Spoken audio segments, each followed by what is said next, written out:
Animation को देख के ना आपको कॉस्ट फंक्शन क्लियर होगा कि किस तरह से होता है। हमारे पास डिफरेंट इपॉक होते हैं, यानी हमने जो भी न्यूरल नेटवर्क बनाया हुआ है जब एक दफ़ा हम उससे चलाते हैं, जैसे इपॉक 1 पे वो हमारा होगा, सपोज ये हमारा इपॉक 1 है, ठीक है। तो हमारा मॉडल जो है कॉस्ट फंक्शन से पूछता है कि hey cost function verify my prediction. तो वो किस तरह से करता है, एक्चुअल है हमारे पास 200, उसमें से माइनस करेगा प्रेडिक्टेड, एरर आया 150 का तो वो कहेगा प्रेडिक्शन इज पुअर।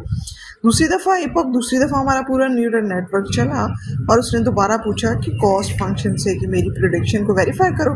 तो उसने कहा कि बेटर है, अब 80 एरर आया है लेकिन अभी भी स्टिल ज़रूरत है। तो उसके बाद हमने एक और इपॉक चलाया, फिर दोबारा से हमने प्रेडिक्शन ली। कॉस्ट फंक्शन से ही हम पूछेंगे क्योंकि हमारा मेन एरर वहीं से निकलेगा कि हम कितने क्लोज हैं। जो है एरर आया हमारे पास 80 टू सम बेटर आया, लेकिन हमें अभी भी ज़रूरत है। तो हमने एक और दफ़े इपॉक चलाया और अगर हमारा एक्चुअल जो 200 है उसमें से माइनस करके जो अभी हमारी वैल्यू आएगी, जैसे एरर यहाँ पे आ गया 9, तो अब हमारी प्रेडिक्शन कुछ बेटर है। तो इस तरीके से हमारा कॉस्ट फंक्शन काम करता है। हमारे डीप लर्निंग के कुछ और कॉन्सेप्ट को डिस्कस करेंगे। सबसे पहले तो ये देखिए कि आखिर हमें डीप लर्निंग की ज़रूरत क्या पड़ी, क्या मशीन लर्निंग से हमारे काम नहीं हो रहे थे।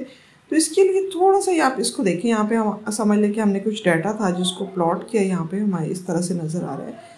अब अगर हम नॉर्मली क्या करते थे कि एक लाइन फिटिंग कर देते थे अपने डाटा में से और प्रोबेबिलिटी ले लिया करते थे, हमारा मॉडल प्रिपेयर हो जाता था।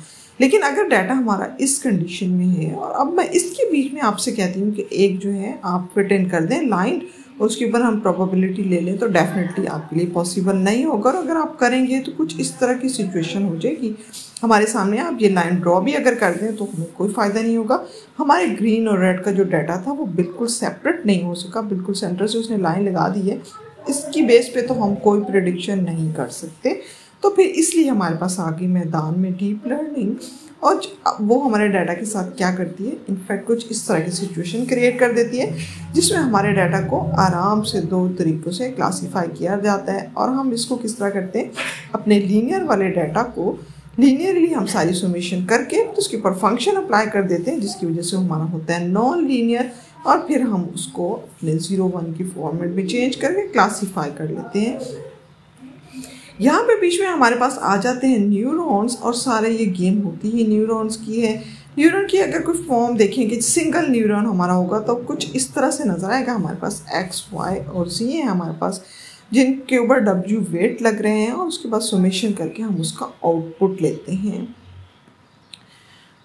इसको अगर देखें कि बहुत सारे जब न्यूरॉन्स होंगे हमारे पास तो हम उनको स्टैक कर देते हैं एक दूसरे के ऊपर, और अब हम कहते हैं कि हम अब जो है सीक्वेंशियल लेयर पे नहीं काम करें बल्कि हम डेंस लेयर पे काम करें। और डेंस लेयर कुछ इस तरह से वर्क कर रही होती है कि जैसे हमारे पास जहाँ X1 है और फिर ये एक न्यूरॉन का X1 है, ये X1 दूसरे न्यूरॉन का है, और neuron number of different neuron हमारे पास 11, 12, 21 समहाउ बहुत सारे न्यूरॉन्स इकट्ठे काम कर रहे होते हैं जो हमारे हिडन लेयर के अंदर होते हैं। और फिर उसके बाद आउटपुट में हम सिंगल आउटपुट Y0 करके यहाँ पे ले रहे होते हैं। यानी अब क्या हुआ, हमारे पास सिंगल न्यूरॉन नहीं है बल्कि उसी तरह के सिंगल न्यूरॉन से मिलके बहुत ज़्यादा स्टैक हमने कर लिए हैं न्यूरॉन्स को, और फिर वो इनपुट एक दूसरे से ले रहे होते हैं। एक ही इनपुट दूसरे किसी का अंदर जा रही होती है वैल्यू, और फिर वो उसके ऊपर फंक्शनैलिटी कर रहा होता है। तो काफ़ी कम्प्लेक्स से हमारे न्यूरॉन्स जो हैं ये हो जाते हैं। और इसमें अब हम कहते हैं कि हम यहाँ पे डेंस लेयर पे काम करें। आप इस कीवर्ड पे नोट करें कि सिंगल की फॉर्म में हम सिंगल लेयर या सीक्वेंशियल लेयर बोलते हैं, और जब बहुत सारे न्यूरॉन हैं तो अब हम कहते हैं कि हम डेंस लेयर पे काम करें। नॉर्मली जब हम डिस्टेंस जो है बेस एरर लेते हैं रिग्रेशन में, यानी सिंपल जो हमारा डाटा होता है, प्रोबेबिलिटी की जो लाइन हम खींचते हैं वो कुछ इस तरीके से काम कर रही होती है कि जैसे ये हमारे ये ग्रीन जो है ये एक्चुअल हैं और रेड हमारे प्रेडिक्टेड हैं। हमने ये डाटा प्लॉट कर लिया, रेड के बीच में लाइन फिटिंग की और उसके ऊपर हमने ये पॉइंट्स नोट कर लिए, और अब एरर किस तरह से निकल रहा है, जो हमारा ये V1 एक्चुअल वैल्यू थी वो हमने जो हमारी प्रेडिक्टिव वैल्यू है उसमें से हम माइनस करें।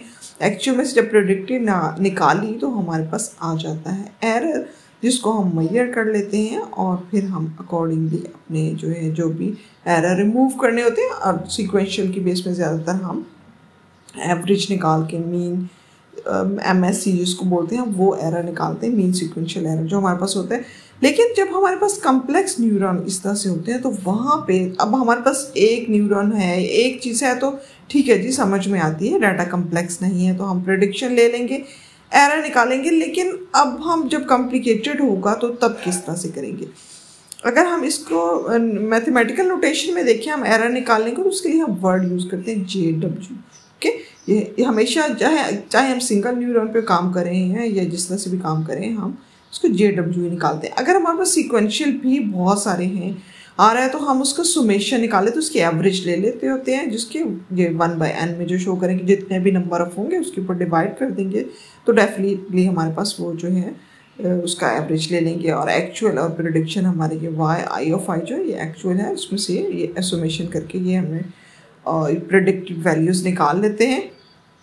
अब हम अपने कम्प्लेक्स सिस्टम पे जाते हैं कि वहाँ पे हम जो है अपने लॉसेस को कैसे मेजर करते हैं। पहली बात ये कि जो मैं कह रही थी ना कि जो हमारे पास एरर आता है, आप इसी एरर को कहेंगे कि हमारा जो है लॉस है, ये कॉस्ट ऑफ लॉस है। डिफरेंट टर्मिनोलॉजीज के लिए यूज़ होती है।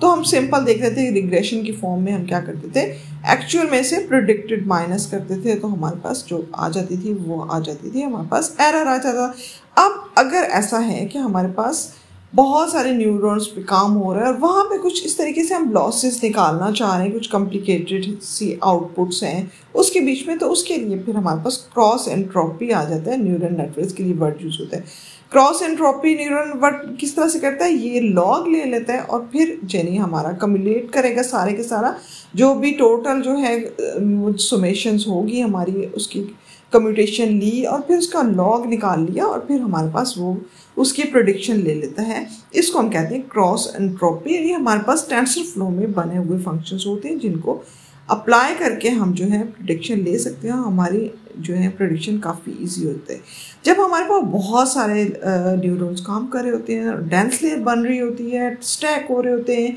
एक दूसरे के ऊपर फिल इन होते हैं और हमारे पास अब जो है अब इस लॉस को फाइंड करना इतना ईजी नहीं होता। इसके एनालॉजी कुछ इस तरह से डिस्क्राइब की जाती है कि जैसे आप कहते हैं कि आप बहुत सारे हिली एरिया है, बहुत सारी पहाड़ियाँ हैं, ठीक है, आप उसके ऊपर खड़े हो किसी भी पहाड़ी के ऊपर और आपने नीचे जाना है प्लेचियो में, यानी प्लेन सरफेस पे आपने जाना है और अब एक फोग है, बिल्कुल आपको नीचे कुछ नज़र ही नहीं आ रहा कि मैं कौन सा रास्ता अख्तियार करूँ तो मुझे श्योर शॉट हो कि मैं सही प्लेचियो में पहुँच जाऊँगा। It's a big question, it's a big deal. और जब हम डांस लेयर पे काम कर रहे होते हैं तो एक्चुअली हमारे साथ ऐसी ही सिचुएशन होती है। अब ये हमारा डाटा जो है यहाँ पे, अब ये हमने कहा कि हम जो डांस लेयर पे ये हमने ये जो आपको नज़र आ रहा है इमेज, इसी तरह से ये कि बहुत सारे हमारे पास न्यूरॉन्स हैं और डिफरेंट सारे अपनी अपनी जो है हाइट के साथ हैं, मिनिमा मैक्सिमा सबका डिफरेंट होता है। अभी यहाँ तो फिर भी बहुत कम, इसको और डीप डाउन होके देखते हैं तो बहुत ज़्यादा हमारे पास जो है डिफरेंट मिनिमा मैक्सिमा आ रहे थे। मतलब मैक्सिमम जहाँ तक वो जा रहे हैं और मिनिमा जहाँ पर सबसे लोएस्ट वैल्यू होती है। अब यहाँ पे एक और चीज़ भी मैं आपको डिस्क्राइब करते चलूँ कि आप टर्मिनोलॉजीज जो है पढ़ेंगे सुनेंगे कि लोकल मिनिमा क्या होता है और ग्लोबल मिनिमा क्या होता है। तो हमारी ये जो पीक होती है किसी भी पहाड़ी की, हमारी पीक हम उसको कहते हैं मैक्सिमा, और सबसे नीचे जो पॉइंट होगा जैसे हम कह रहे हैं कि हम पहाड़ी से नीचे सरफेस प्लेन सरफेस पे उतर हैं, वो हमारा होता है मिनिमम पॉइंट। तो बहुत सारे जब हमारे पास इस तरह के पहाड़ी सिलसिले हैं और सबके अगर हम पीक देख रहे हैं तो हम उसको कहेंगे सबकी पीक कोई ऐसा पॉइंट ले रहे हैं जो सब का कॉमन आ रहा है टू सम हाउ, थोड़े से डिफरेंस के साथ, हम इसको कहते हैं ये ग्लोबल मैक्सिमा की हम बात करें। इसी तरह से सबका डाउनवर्ड अगर कोई हम एक सारे जितने भी हमारे पास वो आप कहेंगे पहाड़ियाँ बन रही है ना, सबका अगर डाउनवर्ड हम एक नंबर लिखना चाहिए तो हम कहते हैं कि ये हमारा ग्लोबल मिनिमा है, ठीक है। और अगर एक एक की बात करते हैं, एक ही हम स्ट्रीप की बात करते हैं तो हम कहते हैं कि ये इसका लोकल मैक्सिमा है और एक की जो है सबसे नीचे वाली जो वैल्यू होती है हम उसको कहते हैं कि ये हमारा लोकल मिनिमा है। ओके, तो अब ग्रेडियंट डिसेंट की हम बात करते हैं तो हमारे पास सिचुएशन ये है कि जी फोग है, पहाड़ी के ऊपर खड़े हैं, नीचे जाना है, इर्द गिर्द बहुत से पहाड़ी सिलसिले हैं और हमें कुछ नहीं पता चल रहा। हम डाटा के बीच में बस हमारा मॉडल, हमारी प्रेडिक्शन भी कुछ ऐसी ही फंसी होती है कि कौन सा रास्ता अख्तियार करें कि हमारे पास ये ईजी हो जाए कि हम एग्जैक्ट जो है नीचे पहुँचे, ये ना हो कि हम एरर्स के बीच में फंसे रह जाए, कुछ रिजल्ट फाइंड ही ना कर सके। देखिए ना, इमेजेस में स्पेशली तो बहुत ज़्यादा हमारे पास डाटा होता है, बहुत सारे फीचर्स होते हैं, तो बहुत कम्प्लेक्स चीज़ होती है। तो हमने अगर अपने मॉडल को अच्छा ट्रेन कराना है तो हमें उसको ये सारी फंक्शनैलिटीज़ तो देनी पड़ेंगी कि वो कौन सा रास्ता अख्तियार करे कि एग्जैक्ट वो जो है डिपिक्ट कर सके, प्रिडिक्ट कर सके। तो इसकी एग्जांपल कुछ इस तरह से यहाँ पे आप जो है ना, हम डिफरेंट स्टेप्स, हम नीचे उतरना है तो डेफिनेटली हमने कुछ स्टेप्स लेने होते हैं, उन स्टेप के थ्रू हमने नीचे आना होता है। इसके लिए हम टर्मिनोलॉजी जो यूज़ करते हैं, हम कहते हैं हमने ग्रेडियंट डिसेंड है, ठीक है, कि हम यहाँ पे एल्गोरिदम जो यूज़ करेंगे वो ग्रेडियंट डिसेंड का एल्गोरिदम होगा। और वो एल्गोरिदम जो है वो क्या होता है कि हम वहाँ पे डेरिवेटिव का यूज़ करेंगे, और जो है जब तक हम कन्वर्जेंस तक नहीं पहुंचते तो अब हम, आप कह सकते हैं जैसे हम लूप लगाते हैं ना, और हम कब तक उस लूप को लगाए रखते हैं, जब तक हम फाइनली इस पूरे डाटा को नहीं फाइनलाइज कर देते। तो ग्रेडियंट डिसेंट का एल्गोरिदम हम इस तरह से बनाते हैं। डेरिवेशन एक्चुअली हम इसलिए कर रहे होते हैं कि हम चाह रहे होते हैं कि हर पॉइंट पे रेट ऑफ जो चेंज आ रहा है हम वो देख सके। नहीं, हम जब इस केस में जब बात करते हैं ग्रेडियंट डिसेंट, हमें चाहिए कि हम जो है मैक्सिमा से नीचे की तरफ आ रहे हैं, तो हम चाहेंगे कि हर जो भी हम स्टेप ले रहे हैं उसके ऊपर हम अपना जो है कैलकुलेट कर सकें कि साथ क्या हो रहा है। एक्चुअली जहाँ पे अब रेट ऑफ चेंज जैसे 0 है, कि अब इसको आहिस्ता आहिस्ता बढ़ाते हैं, तो अब ये देखें कि रेट ऑफ चेंज के 0.25 पॉइंट, तो ये हमें एक्स और वाई दोनों डायरेक्शन में ये 2 पॉइंट्स मिल रहे होते हैं। ओके, ये यहाँ पे 1 पॉइंट मिल रहा है, यहाँ पे 1 पॉइंट मिल रहा है, ये हमारा जो एरिया जो कवर हो होता है वो सारा। तो इनफैक्ट हमें ये हर चीज़ पे, मतलब हर स्टेप में जो भी हमारे एक्स और वाई की जो चेंज है हम डेरिवेटिव के थ्रू वो नोट कर रहे होते हैं, उससे जितनी हमारे स्लोप पे फर्क पड़ रहा है हमें वो भी चीज़ जो है यहाँ पे डेरिवेटिव में ही पता चलती है। अदरवाइज उसको कैलकुलेट करना मुश्किल होता है, वरना प्रॉब्लम ये होता है कि हम बहुत छोटी या बहुत बड़ी को कर लेंगे, ज़्यादा से ज़्यादा उसकी एवरेज ले लेंगे।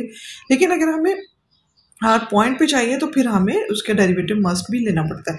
इसको थोड़ा सा ना मैक्सिमम और मिनिमम को एक और तरीके से भी देख लें। अब यहाँ पे अब जो सबसे ऊपर वाला पॉइंट होगा डेफिनेटली वो हमारा मैक्सिमम है और ये हमारा मिनिमम होता है। और हम वो अगर हम वो जो ग्रेडियंट का अगर हम सिनेरियो देखें तो हम क्या होता है कि हम कहते हैं कि हम पहाड़ी की पीक के ऊपर खड़े हुए हैं और हमने नीचे की तरफ आना है और हमें समझ ले कि रास्ता कुछ नज़र नहीं आ रहा है। इनफैक्ट एक्चुअली समझ ले कि अब यहाँ पे खड़े हैं, आपके सामने कोई ऐसा रास्ता नहीं है, आपने सिर्फ एक अंदाजे के मुताबिक जाना है कि मुझे अपने नीचे जो है स्प्लैचियो पे नीचे वाली जगह पे पहुंचूंगा तो मैं किस किस पॉइंट से पहुंचूंगा। तो हम क्या करते हैं कि हम कोई भी एक जब सिचुएशन क्रिएट करते हैं एक डाटा सेट, तो उसके ऊपर ट्रेनिंग करा लेते हैं उसको। तो ये हमने सारे के सारे हमने पॉइंट्स जो है ना नोट कर लिए होते हैं और फिर उसके ऊपर हम अप्लाई करते हैं और कोशिश करते हैं कि हमारा लर्निंग रेट हम वो रखें कि जिससे ज़्यादा से ज़्यादा चांसेस हो हमारे सक्सेस होने के और हमारा डाटा जो है वो ट्रेन हो सके मॉडल और हमारी प्रेडिक्शन ज़्यादा से ज़्यादा सही हो सके। आई होप आप लोगों को ये समझ आ गई होगी कि जे ऑफ थीटा जो है हमारा वो इस तरह से है कि उसने तब तक काम करते रहना है जब तक कि वो लास्टली हम फाइनल एक जब नंबर है उस तक पहुंच नहीं जाते। वो जो भी वे अख्तियार करेगा और उसके लिए हम डेफिनेटली डेरिवेटिव यूज़ करेंगे और डेरिवेशन से ही ये काम करेंगे। अब क्या अब रेडी हैं कि हमारा मॉडल जो है बिल्कुल हम कहें कि हम अपने डाटा पे जी ग्रेडियंट डिसेंट लगा लिए, सब कुछ लगा लिया, हमने लॉस भी निकाल लिए हैं और अब हमने सारे एरर रिमूव कर लिए हैं और हमने एक अच्छी सी अब हमें प्रोबेबिलिटी मिल रही है। तो क्या अब हम इस चीज़ के लिए रेडी हो गए हैं, हमारा मॉडल बिल्कुल तैयार होगा? No, not at all. अभी तक हमारी मॉडल की सिचुएशन इस तरह से है जैसे कि एक न्यू बॉर्न बेबी की सिचुएशन होती है। अगर आप इसके पास आप कहना है कि बैक पेज की मेमोरी कुछ भी नहीं है, कुछ लर्निंग नहीं है, ज़ीरो, ठीक है। तो अभी तक जब हमने अगर उसको ट्रेन नहीं कराया, अपने डाटा सेट को, अपने मॉडल को ट्रेन नहीं किया, टेस्टिंग नहीं कराई, तो तब तक हमारे पास कोई भी अच्छी प्रेडिक्शन नहीं आ सकती और हमारी वो प्रेडिक्शन सही नहीं होगी अगर हम कोशिश भी करेंगे। तो इसके यहाँ पे फिर बात एक और टर्मिनोलॉजी हम यूज़ करते हैं कि लर्निंग रेट क्या होगा, ठीक है। तो लर्निंग रेट एक काफ़ी कम्प्लेक्स सिचुएशन है, इसको अकॉर्डिंगली एडजस्ट किया जाता है अपने डाटा सेट की नेचर के मुताबिक कि हमने कितनी दफ़ा उसको जो है इपॉक्स देने हमारे न्यूरल नेटवर्क से कितनी दफ़ा होके जाए। जब हमारे पास एक सिंगल न्यूरॉन होते हैं या बहुत इतना कम्प्लेक्स सिस्टम नहीं होता तो हम फॉरवर्ड प्रोपोगेशन करते हैं, यानी एक कहें कि हम एक ही साइड की कैलकुलेशन करके ले जाते हैं और जो है हम अपने मॉडल को उसके ऊपर ट्रेन कर लेते हैं। लेकिन जब हम बात करते हैं बहुत ही कम्प्लेक्स सिस्टम्स की जहाँ पे बहुत सारे फीचर्स हैं, वहाँ पे हम अगर लर्निंग रेट देखें तो वहाँ पे हमें इस चीज़ में बहुत ही क्रिटिकल होगी, इसको देखना पड़ता है और फिर हमें देखना पड़ता है हमें कितनी दफ़ा इसको गुजारेंगे उस ट्रेनिंग में से। तो तब जो है हमारे पास ये ट्रेंड हो सकेगा। फिर वहाँ पे ओवर फिटिंग और फिटिंग की बात आ जाएगी कि अगर, क्योंकि हमने देखे ना एक पहाड़ी, वो जो हम बात करें कि जी पीक से जो है हमने जो है, मैं आपको दोबारा ये दिखाती हूँ ताकि आपको क्लियर हो कि हमने यहाँ पीक से नीचे आना है। तो अगर ऐसा हो कि हम इसके ऊपर, मैं इस तरह का डेरिवेटिव लगाती हूँ कि मतलब हम पार्शियली कर रहे हैं और हम बार बार वापस जा रहे हैं, आ रहे हैं, जा रहे हैं, तो वो तो हम किसी रिजल्ट पे नहीं पहुंच सकते। यानी वहाँ पे हम कह सकते हैं कि हम जी है वो ओवर फिटिंग होगी हमारे पास, हमने इस तरह का नहीं चाहते। तो हम इसलिए हमें लर्निंग रेट के मामले में बहुत ज़्यादा क्यूरियस होना पड़ता है कि हम लर्निंग रेट क्या लगे। अब यहाँ पे ये एनिमेशन से आप ये देखिए लर्निंग ज़रूरी कितनी होती है कि आप जहाँ पे अगर स्टार्टिंग में अगर ये एक एक स्टेप लेके आ रही है ना बॉल्स नीचे, तो जब जैसे जैसे इपॉक्स इसके बढ़ते चले जाएंगे, यानी इसकी लर्निंग रेट बढ़ता चला जाएगा, तो क्या होगा कि ये बहुत सारे जो स्टेप्स को मिस करके डायरेक्टली जो है अपने जो है जो भी हमने रेट दिया होगा उस तक पहुंच सकते हैं। तो इससे आपको लर्निंग रेट का आइडिया हो रहा होगा कि लर्निंग कराना कितना ज़रूरी है और लर्निंग रेट को जो है, अब लर्निंग रेट को आखिर हम मैयर किस तरह से करें। तो हमारे पास लर्निंग रेट के लिए यहाँ पे हमारे जो डब्ल्यू चल रहे थे हम उसके ऊपर दोबारा आते हैं और हम कहते हैं कि हम एक साथ एक ऐड कर रहे हैं जी लर्निंग रेट के लिए। ये जो आपको ये एन जैसा नज़र आ रहा है, ये हम लर्निंग रेट ये भी हम ऐड करेंगे और हम जे ऑफ थीटा की वैल्यू तब जो है फाइंड करेंगे। तो तब हमारे पास जे ऑफ थीटा और थीटा ये सिग्मा ऑफ थीटा ये अब आ गया हमारे पास। तो जो है अब हम लर्निंग रेट को डिफाइन कर सकते हैं। किस बेस पे करेंगे? हम बार बार उसको चलाएंगे, बार बार हम चलाएंगे, मैयर करेंगे, अपने एरर्स को देखेंगे कम हो रहा है ज़्यादा हो रहा है, तब हम किसी एक लर्निंग रेट को जो है मैयर कर सकेंगे और फाइनलाइज कर सकेंगे। टेंसर फ्लो हमारे लिए बहुत सारे एल्गोरिदम दे देता है जो कि ग्रेडियंट डिसेंट में हमारे काम आते हैं और हम उनको यूज़ करते हैं। नॉर्मली हम जो है उन्हीं को यूज़। अब हम इसको क्या कहेंगे कि जो इस तरह के अगर एल्गोरिदम है कि जिससे हमारा लर्निंग रेट बेहतर हो रहा है, हमारा ग्रेडियंट डिसेंट भी अच्छा, तो हम उसको कहते हैं कि अब ये जो है गेम में आ गए जी ऑप्टिमाइजर्स हैं ये, और ऑप्टिमाइज़र हमें ऑप्टिमाइज करके टू सम हाउ दे देते हैं कि हमें कितना लर्निंग रेट रखना है, हमें कितनी दफ़ा जो है अपने न्यूरॉन्स को दोबारा से उसके ऊपर डाटा को चलाना पड़ेगा तो अच्छे से ट्रेंड हो सकेंगे। तो डिफरेंट एल्गोरिदम्स में SGD है, एडम है, काफ़ी सारे हमारे पास एल्गोरिदम है ये जो हम अपने डाटा सेट के ऊपर काम करेंगे तो फिर जो है तो इनको अप्लाई करके देखेंगे और तो फिर आपको अच्छे से आइडिया हो जाएगा कि हम किस तरह से इनको अप्लाई करते हैं। अब आज जितनी हमने बात की, हमने ग्रेडियंट डिसेंट की बात की, हमने लर्निंग रेट की बात की, हमने फंक्शन लॉस की बात की और हमने जो है डेंस लेयर क्या है, हमारी फॉरवर्ड प्रोपगेशन क्या है, बैकवर्ड प्रोपगेशन क्या है। मैं इसको एक दफ़ा फिर रिपीट करती हूँ। फॉरवर्ड प्रोपगेशन क्या होती है कि जब हम एक ही साइड पे सिंगल हमारा सिंपल सा न्यूरॉन होता है और हम उसी के ऊपर जो है यूज़ करते हुए प्रेडिक्शन करा रहे थे, इस तरह का मॉडल तैयार कर रहे होते हैं, तो हम कहते हैं कि जी हम जा रहे हैं जी एक ही साइड पे जा रहे हैं, हमारा डाटा फ्लो एक ही साइड पे है, हम कहते हैं कि ये हमारा फॉरवर्ड प्रोपगेशन है। लेकिन अगर हमने बैकवर्ड प्रोपगेशन दी है यानी आगे जाता है और अगर एरर जो है बड़ा आ रहा है हमारे पास नंबर, फिर वो वापस चला जाएगा, फिर दोबारा से जी उसने पूरा इपॉक एक चला। इपॉक चलाना क्या होता है, मतलब जो भी आपने न्यूरल नेटवर्क बनाया उसकी अंदर से गुजारना उस पूरे प्रोसेस को हम कहते हैं एक आप राउंड कह लें, इपॉक कह लें, ठीक है। ये एक इपॉक हो गया, वो फिर दोबारा गया, फिर दोबारा इपॉक हुआ और फिर हमने देखा कि जैसे जैसे हमारे पास फिर उससे हमारी जो है प्रेडिक्शन बेहतर होती चली जाती है तो फिर हम उसको फाइनलाइज कर देते हैं अपने मॉडल को। आई होप सो कि ये नो डाउट के बहुत सारे टर्म्स मैंने एक ही जो है ट्यूटोरियल में फिट इन कर दिए। प्रॉब्लम इज़ दिस कि यहाँ पर बहुत सारी इस तरह की चीज़ें हैं। एक सिंपल सा आप मैं चाह रही हूँ कि हम ओवरव्यू सारी चीज़ों का ले लें, अभी आगे भी बहुत सारा काम बाकी है। अगर इसको मैं हर पॉइंट के लिए एक एक वीडियो दूँ तो बहुत लेंथी हो जाएगा और कवर करना बहुत मुश्किल होगा, सॉरी फॉर दैट। तो आई होप आपको ये क्लियर हो गया होगा और अगर आपको कोई कन्फ्यूजन है, क्लैरिटी नहीं हुई तो आप प्लीज़ देखिए, मैं आपकी बात को सिर्फ और सिर्फ एक ही तरीके से समझ सकती हूँ कि आप मुझे कोई चैट बॉक्स में यहाँ पे जो है अपने कमेंट बॉक्स में मेंशन करें कुछ। तो आई होप सो कि आप फीडबैक देंगे ताकि नेक्स्ट बनाने से पहले मुझे पता हो कि आप लोगों की अगर कुछ प्रॉब्लम है, कम्प्लेक्सिटी है कुछ, तो हम उसको क्लियर कर सकें। ऑल द बेस्ट, अल्लाह हाफिज़।